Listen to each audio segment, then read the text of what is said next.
Welcome to the Blue Oasis Podcast. This is the podcast for finding peace and prosperity, learning the history of hobbies, as well as developing a little side hustle. If you want to find peace and prosperity in your life, this is your show. Get ready. You're listening to the Blue Oasis Podcast.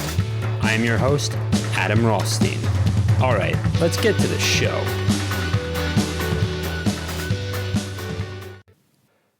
Good morning, everyone. How are you all doing? Welcome back, and welcome if you are new. So this is episode 60 of the Blue Oasis Podcast, and today we're going to be talking about side hustles and getting started. Now, over the weekend, I was watching the Super Bowl, and I thought to myself, look at all this creativity with these commercials. There were a lot of things that video editors could do, and certainly you could put a lot of this with Premiere Pro and After Effects. But what I wanted to start with first was selling your old items, selling those old cards, and just finding those people that want to buy your things. About 2 weekends ago, I decided to take my Yu-Gi-Oh cards down to one of those local card shop, hobby shops, and I only got $15 for the cards, and they did not accept all of them. And when you think they're going to either accept them or not, I mean, it could be a huge difference. And some of the cards are actually worthless in some cases. I think I went in there expecting more. I think I expected at least 300, mainly because I had a Blue Eyes White Dragon and I thought it was rare, and I had a Dark Magician. And then one of the kids looked over my shoulder and it's like, oh wow, Dark Magician. There is a thing that people have that are just inspired, whether it's the look of the card, the model. We value these things. Certainly when it comes to baseball cards as well. Now, I do think anyone can get started, and it doesn't have to be with cards. It could be with small toys, those old Radio Shack cards that you got with those little remote controls, and those really early remote control helicopters from Radio Shack, or if you had model trains from Lionel or MTH Electric Trains. Those little things, people want to buy those things as well. Old computers. The price of microchips has skyrocketed over the past nearly 2 years now, and microchips are going for the price of a mortgage, a fifth of the mortgage. I don't know, maybe 20 grand for some of these. I'm being a little bit hyperbolic, but it's really gotten expensive, and when you go over to you have to import it from Taiwan, it can get costly. You have to, 1, ship it, and 2, you need to mine it, and you have to get it back to land. So if you do want to get rid of your old laptop, I would recommend this first.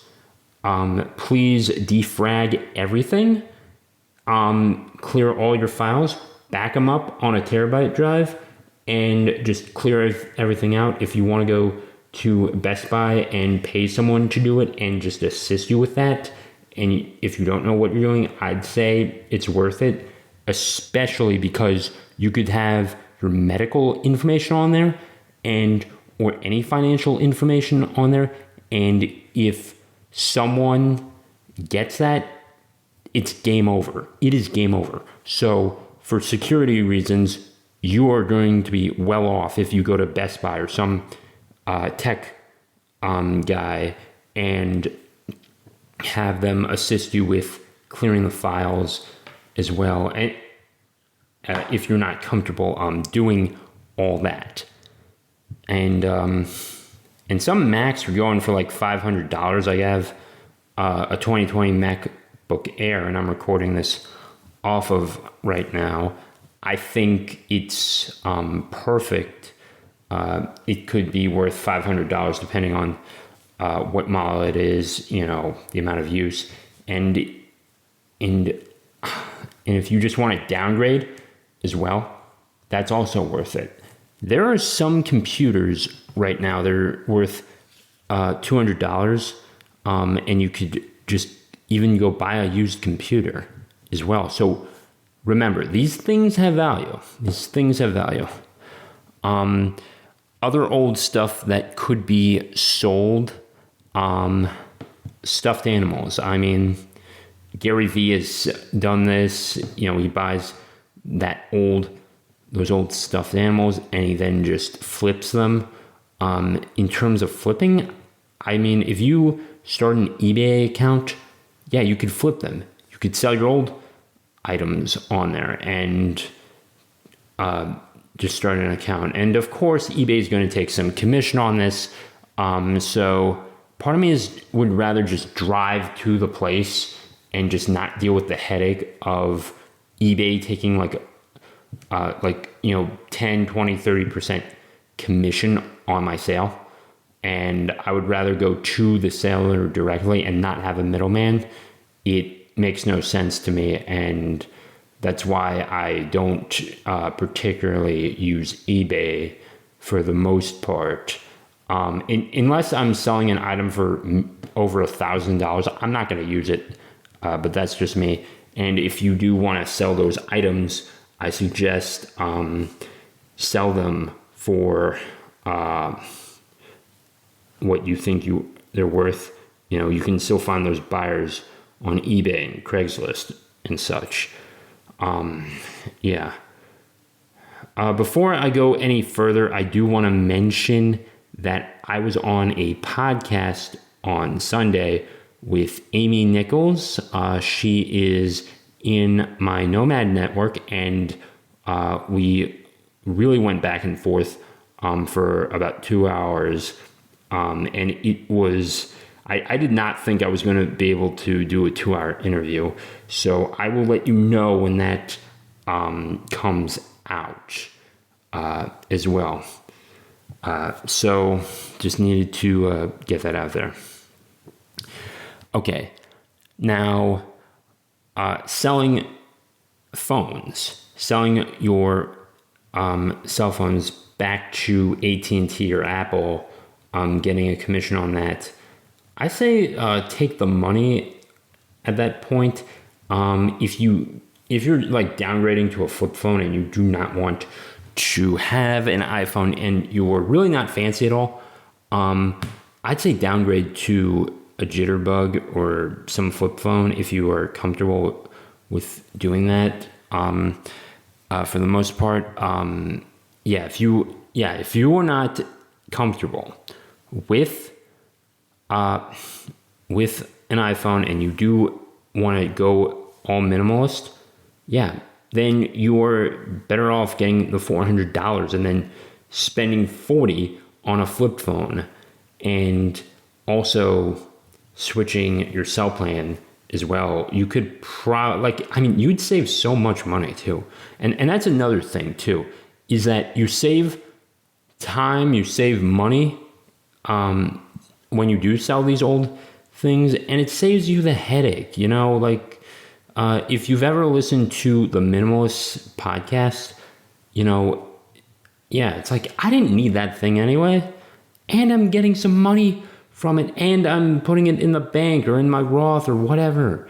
It's incredible when you can start selling these old items and make a huge and it makes a huge difference in your life. And we've got to start thinking in terms of, getting that mobile income up. And in some cases, if you have a digital product, if you've worked on that project as well, and you have a YouTube video as well or something to put out there, upload it to a video hosting platform site and let people come to it as well.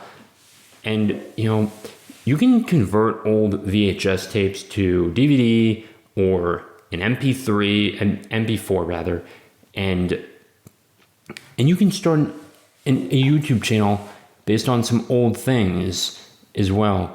I mean, there was like that interview of the kid of things from the 80s that are funny, and America's Funniest Home Videos ran for over a decade, like 15 years maybe, for good reason.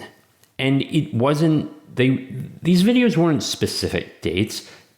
Some of them were from the 80s as well, like with Super 8, like some really low quality video. And if that's not evidence that you can't dig up old stuff and make money out of it, I don't know what is.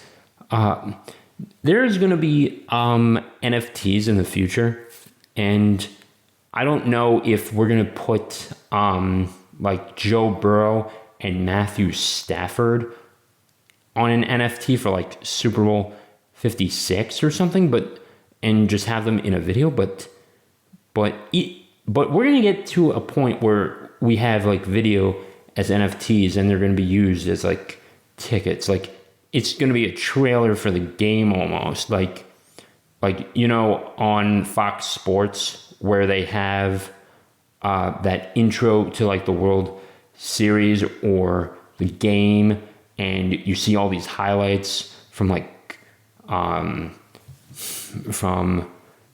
Trout or Shohei or Aaron Judge or whoever, and then they start the game. Well, that's going to be, I do expect in the future you're going to see something like that as an NFT ready to go. And it won't be like $4,000. It'll be probably like 40 at the most. I am always glad that I'm looking ahead to the market, looking ahead to what the future could look like, and also readjusting myself to it. I don't think anyone could have predicted 19 years ago all the things that would have happened.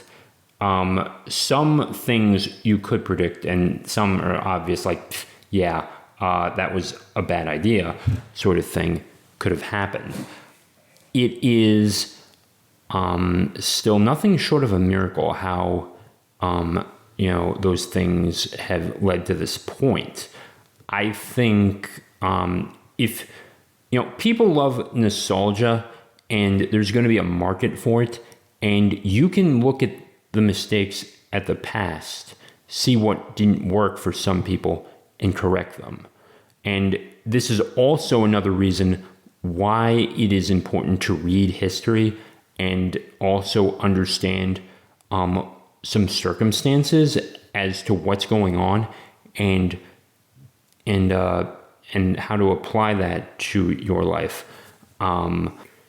For example, in 2009, the Pittsburgh Penguins won, and what made that significant was that Sidney Crosby, Evgeny Malkin, and Marc-Andre Fleury were already there in 2008, and they knew how to adjust. They knew Nick Lidstrom. They knew how to beat him in it. And, you're going to get things occur more than once. You're probably going to be in more than one car accident, like I am. Just statistically speaking, that's likely. So if you are ever rammed in the back on a Sam Ike highway, you're going to know how to apply. You're going to exchange insurance information, and you're also going to take more steps to avoid going into those situations as well. But when it does happen, you'll be more prepared. And yes, I know it's a car wreck. It's something you don't want to have happen, but you will be better off when you do know how to have those things and learn about those things and just handle the situation properly, like what Sidney Crosby learned when he faced Nick Lidstrom as well. And I'm pretty sure Dominik Hasek was also, might have still been playing at the time. I could be wrong about that. Don't quote me on that. But yeah. Okay, so I do want to finish this show out with a good message. When it comes to getting started with your side hustle, when it comes to making that one difference, just begin and go through your closet, go through your drawers, and you probably have something that someone wants. You know, one man's trash is another man's treasure. It can it could be that huge difference maker for someone, and an extra $500 a month is huge. And guess what? That's an extra $6,000 a year. What would you do with an extra $6,000 a year? Tell me. Just write it down. Tell me. And now when you do have your business up, start putting that, what you have sold, that the money you've gotten from the old things you've sold, just reinvest that back into your business to pay for the website hosting, podcast hosting. If you're doing what I'm doing, just reinvest that as well. And that is also another reason to start selling. So you actually have enough money to fund and get started and to bootstrap your online business as well. And that'll conclude it. I appreciate all of you. Please let me know what you think of this. Rate this podcast 5 stars on Apple, Spotify, or wherever you get your podcast. Also, please be sure to share this with all your friends and family. And I will see you all in the next episode.